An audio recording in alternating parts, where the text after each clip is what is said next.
I want to quickly break down why we tend to fall into the same loop or the same patterns. And this could apply to good loops or bad loops. But for the purpose of this video, I want to focus solely on why we fall into or experience the same thing that we don't want to experience. So think of it like this. Let's say that, I don't know, let's say in 10th grade, Timmy broke my heart, right? And my initial feeling inside my body was ouch, that hurt, right? It doesn't matter why he broke my heart, but when he broke my heart, it really hurt me. It made me feel a sense of internal pain, right? Or emotional pain, if you will. So from then on, almost instantly, that emotion of ouch or pain or sadness, it goes kind of from my heart and it travels up to my brain. It's a signal, right? My heart sends that signal of feeling or emotion to my brain. And now my brain processes that experience, right? It processes it into thoughts and words. So that emotion that I felt in my heart of pain or ouch or sadness, it gets transmitted to my brain, and my brain stores that as thoughts and words, as data. So my brain goes, okay, well, he broke up with you, so that obviously means that you're not good enough. And so my brain sends that information, that data, again back to my heart, but this time the heart does not process that in thoughts or words, only the brain does that. But the heart processes that data, the thoughts and the words, and it takes it and it processes it into a story or like a hardcore fact, part of who I am now. So it takes the I'm not good enough and it turns that into a feeling, right? Like an embodiment. So your heart is storing the emotion, but not in terms of like a mood. Initially, it stores the mood, right? Or it takes in that heartbreak as sadness or like a pain, right? But once it sends that to the brain and the brain sends the story back to the heart stores the story as an embodied emotion or an embodied feeling, meaning now I made that subconsciously a part of who I am. Not being good enough is who I am now. So later in my life, when it comes to relationships, I notice that I start to experience more of the same thing, right? More of maybe I get into a relationship or I start talking to someone, but then they just all of a sudden vanish or they break up with me for whatever reason. The reason why that loop happens is because once your heart has stored that emotional embodiment, it sends one last signal up to the brain, and the brain is like, okay, this is where your reticular activating system comes in. Your brain is like, okay, so now this is who we are. Yeah, this is who we are. So your brain is going to filter out anything that doesn't match who you are inside.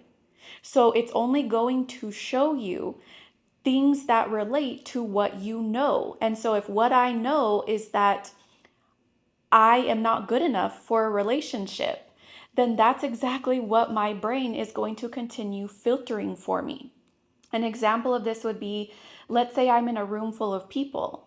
And now that I hold that emotional embodiment of not feeling good enough, I hold that within me. I can see, let's say, men that are in front of me and they won't be paying attention to me, right? They won't even look at me, nothing. They won't acknowledge me, nothing. And I'm going to be like, okay, yeah, see, I'm not good enough. No one even pays attention to me. It's like I'm invisible. Meanwhile, see, that's what my brain is filtering in, right? It's only filtering in what I know to be true of myself.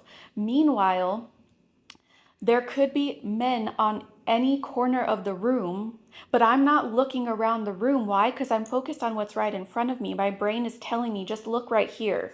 It's not telling me, hey, look, there's someone over there that is admiring you. There's someone over there who's also admiring you and they're talking about you with their friend.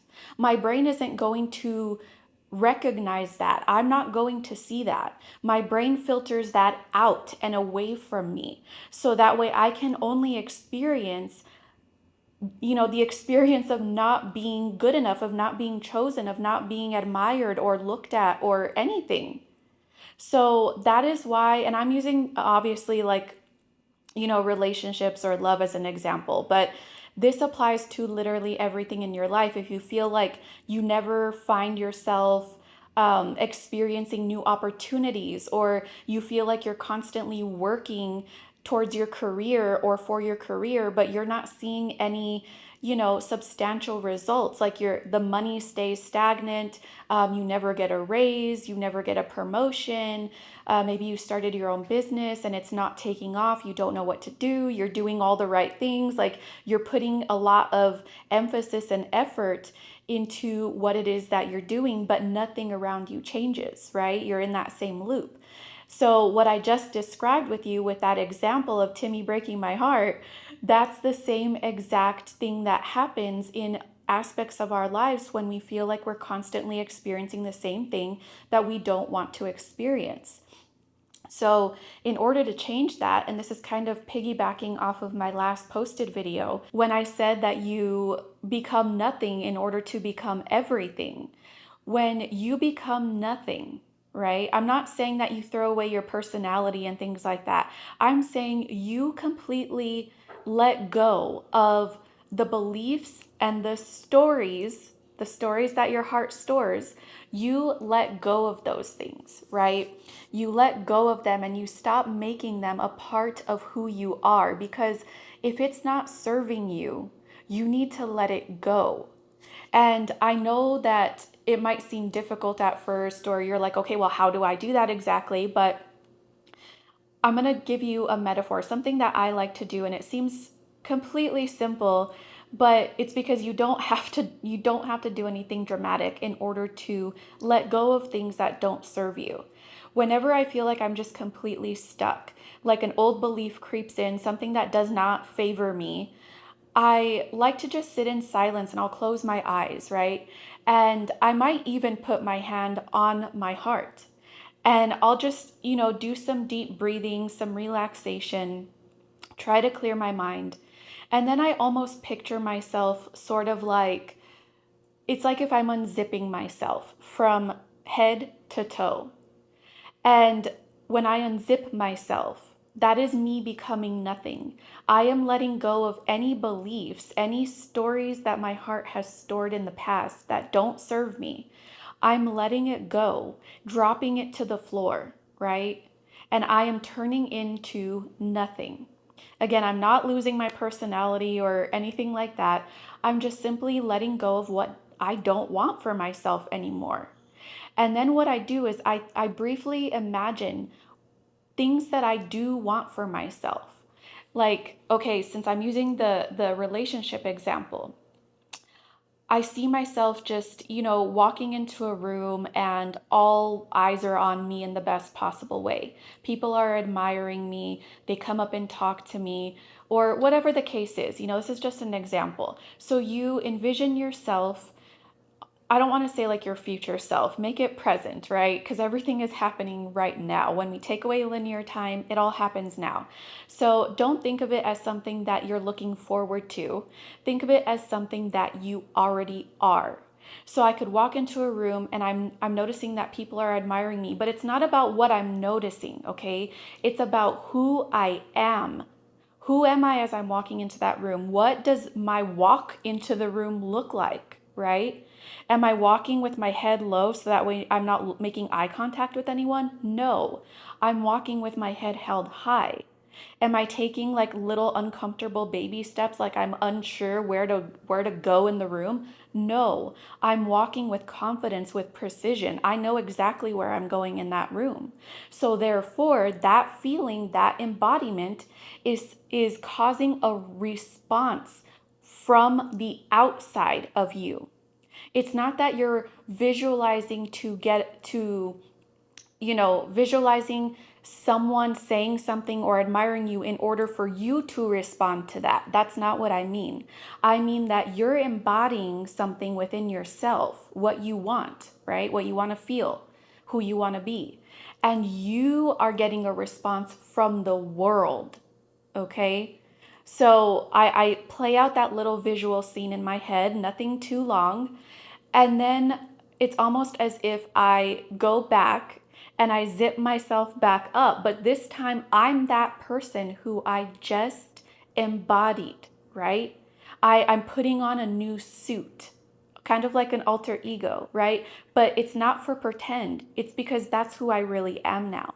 I let go of that old suit, the one that carried the beliefs and the embodiment, the stories of I'm not good enough, I'm not chosen, I'm not loved, or people, they love me for a little bit and then they just forget about me. I let go of that story and I put on a brand new suit.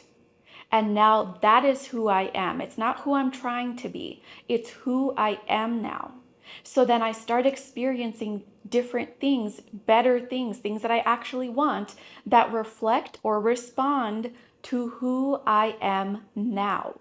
Okay, so again, I'm using that as an example, but it applies to every aspect of your life. So now I could walk into a room and you know what? Vincenzo starts talking to me, and now Vincenzo is going to love me forever because that is who I am, right? He's not going to ditch me after a certain point in time because I no longer associate myself with, okay, someone starts talking to me and then they lose interest, right? I'm not going to associate myself with not being good enough. I'm not going to associate myself with not being successful. I'm not going to associate myself with having to earn worthiness or earn love or whatever the case is. I am who I am now, and that's it. There's no negotiating with yourself, there's no asking for permission. Whoever you want to be is who you are now, and now you experience exactly what you want. So go out today and try that. If you feel like you've been struggling in a certain area of your life, go and try that and watch how things in your life actually start to shift and mold to you. That does it for this one, guys. I will see you again next time. I love you. Bye.